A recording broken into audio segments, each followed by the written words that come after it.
2022년 1월 10일 월요일 아침입니다. 2022년에 처음으로 말씀과 동행하는 하루를 시작하는데 올 한 해 우리의 삶이 실제적으로 말씀과 동행하는 하루가 되었으면 좋겠습니다. 그러기 위해서 우리가 몇 가지를 기억하면 좋을 것 같습니다. 가장 먼저 여러분 성경을 음성으로 한번 들으십시오. 모든 성도들이 하루에 한 장씩 이렇게 음성 녹음 파일을 해서 올릴 겁니다. 여러분도 그것에 동참해 주시고요. 그래서 먼저 그것을 들으신 다음에 말씀과 동행하는 하루를 시청하십시오. 그런 다음에 우리 큐티 책에 있는 하루에 한 장 말씀을 이렇게 읽어 나가시면 될 것 같습니다. 혹시 아침 시간이 바쁘시다면 성경을 읽는 것은 점심시간 어간에 성경을 읽으면서 다시 한번 아침에 묵상했던 말씀이나 기도 제목들을 다시 한번 생각해 보면 좋을 것 같습니다. 그런 다음에 이제 저녁에 하루를 마감하면서 하루를 되돌아보면서 감사 제목도 적어보고요. 그 다음에 감사 기도도 적으면서 하루를 마감했으면 좋겠습니다. 여러분 이렇게 말씀과 동행하는 하루가 되기 위해서 여러분 우리가 꼭 기억해야 할 것이 있습니다. 그것은 뭐냐면 바로 쉽게 하는 것입니다.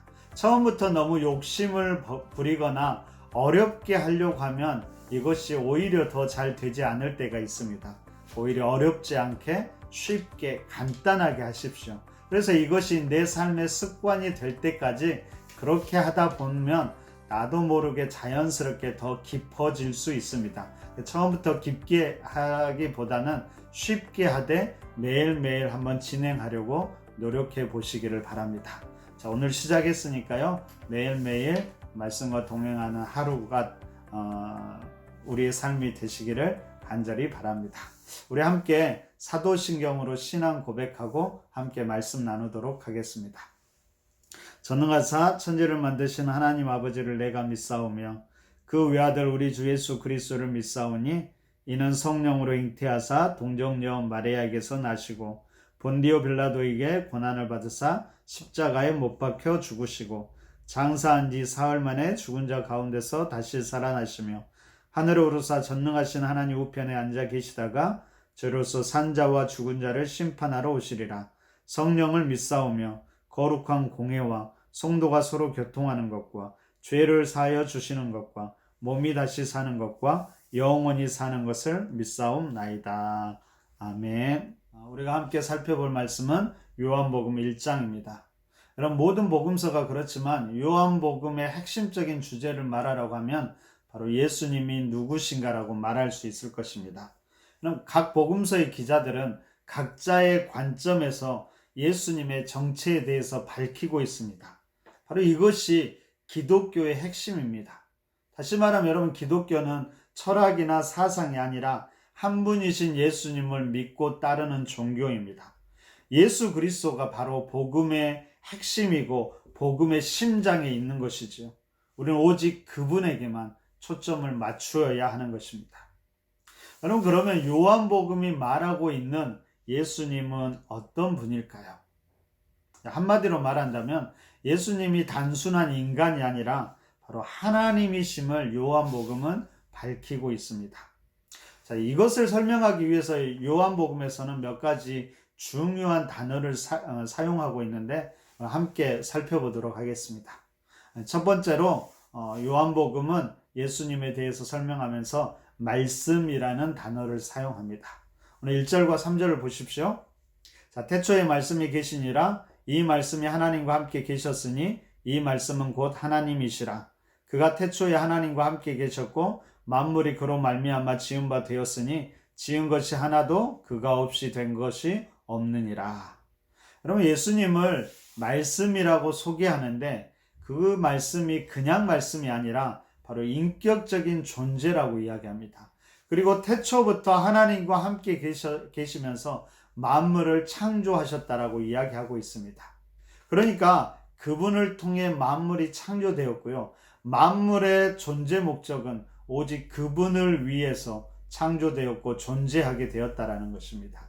이것이 바로 하나님과 만물의 관계이고 또한 하나님이신 예수님과 만물의 관계입니다. 그러므로 이 만물을 구원하실 분도 오직 하나님이시고 하나님이신 예수님 뿐이라는 사실을 우리는 기억해야 할 것입니다. 두 번째로 요한복음 예수님의 정체에 대해서 설명하면서 성육신이라는 단어를 사용합니다. 여러분, 성육신이란 무엇일까요? 그것은 바로 하나님이신 예수님께서 인간의 육신을 입고 이 땅에 오셨다는 것을 설명하는 단어가 바로 성육신입니다. 그럼 여기서 중요한 것은 바로 하나님이, 예수님이 우리와 같이 되셨다라는 겁니다. 그분은 우리와 같이 되셔서 어떻게 하면 하나님께 나아가고 하나님께 영광을 돌릴 수 있는지 그 길을 우리에게 보여주셨습니다. 그러므로 우리는 오직 예수 그리스도를 통해서만 하나님을 보게 되고요, 하나님을 알게 되고, 그리고 하나님과 교제하게 되는 것입니다. 더 나아가서 예수님은 성육신을 통해서 우리의 죄를 사하시고 우리를 구원하셨습니다. 그러므로 우리는 오직 예수 그리스도를 통해서만 우리의 죄를 용서받고 구원받게 되는 것입니다. 이러한 모든 의미들이 바로 이 성육신이라는 단어에 들어있는 것입니다. 여러분, 성육신에게서 중요한 것은 어느 때 이 성육신이 일어났는가가 중요한 게 아닙니다.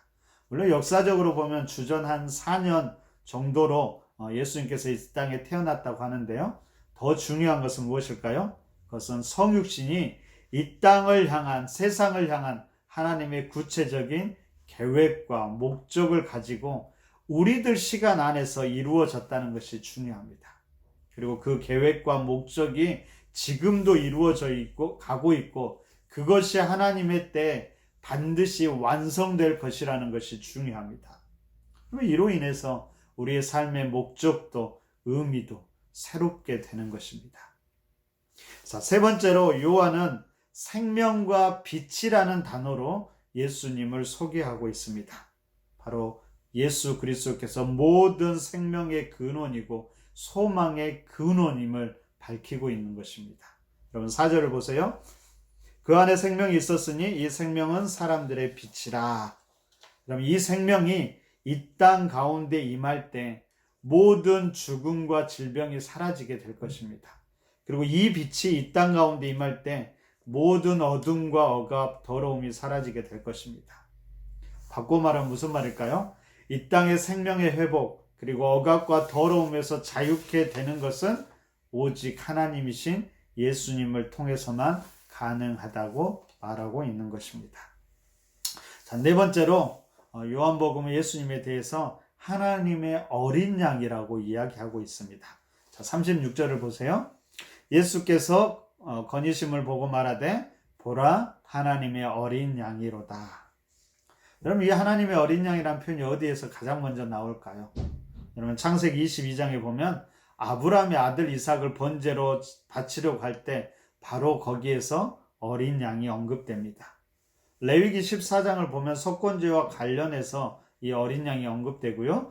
계시록에서는 세상을 이기고 승리하는 정복자로 어린 양이 소개되고 있습니다. 그럼 이처럼 어린 양은 순결함, 그리고 대속의 죽음, 희생, 그리고 이로 인한 죄의 용서와 모든 사람을 향한 구원과 승리가 강조된 표현입니다.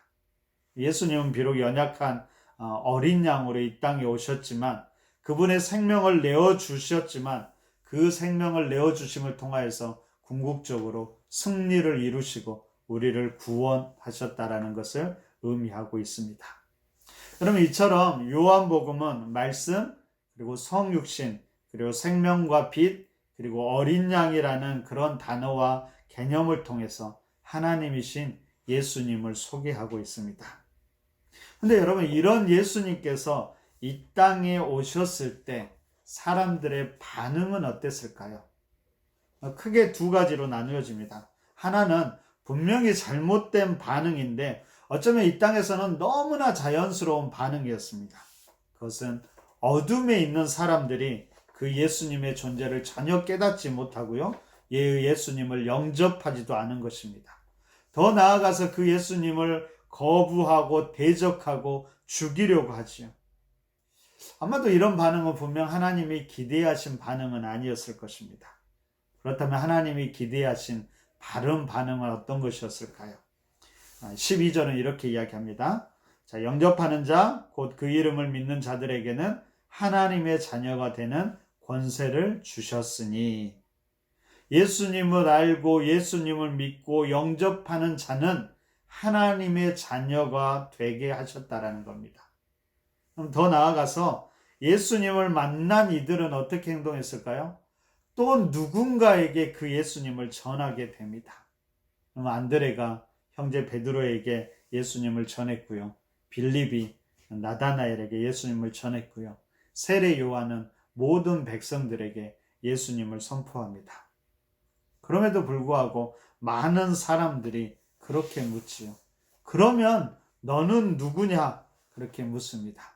그때 세례 요한이 그렇게 이야기하지요. 나는 그리스도가 아니라 나는 선지자 이사야의 말과 같이 주의 길을 곱게 하라고 광야에서 외치는 자의 소리로다 하니라.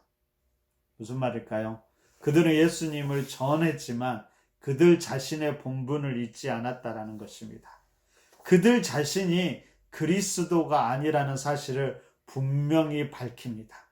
오직 예수만이 예수가 그리스도임을 선포하면서 사람들이 자신이 아니라 예수 그리스도를 바라보기를 원하셨습니다. 바로 이런 이야기들이 요한복음 1장에 기록되어 있습니다. 그럼 결국에 요한복음 1장이 우리에게 말하고 싶은 것은 무엇일까요? 그것은 바로 예수님은 우리를 위해서 우리에게 다가오신 하나님이라고 이야기하고 있습니다. 그리고 우리는 그분을 만나고 그분과 함께하며 그분을 따라가야 한다라고 요한복음 1장은 이야기하고요. 더 나아가서 그 예수님을 누군가에게 소개하고 또한 예수님을 만나게 해야 하는 것이 바로 우리의 태도, 바른 태도라고 요한복음은 이야기하고 있습니다. 여러분, 이 모든 것을 다 포괄할 수 있는 한 단어가 있는데 그것이 무엇일까요? 바로 올 한 해 우리가 표어로 삼고 있는 제자입니다. 우리가 예수님의 제자가 되어야 하고요. 다른 이들도 예수님의 제자가 되도록 해야 한다는 것입니다. 우리가 2022년도 제자입니까? 라는 주제로 나아가고 있습니다. 여러분들에게 다시 한번 물어볼까요?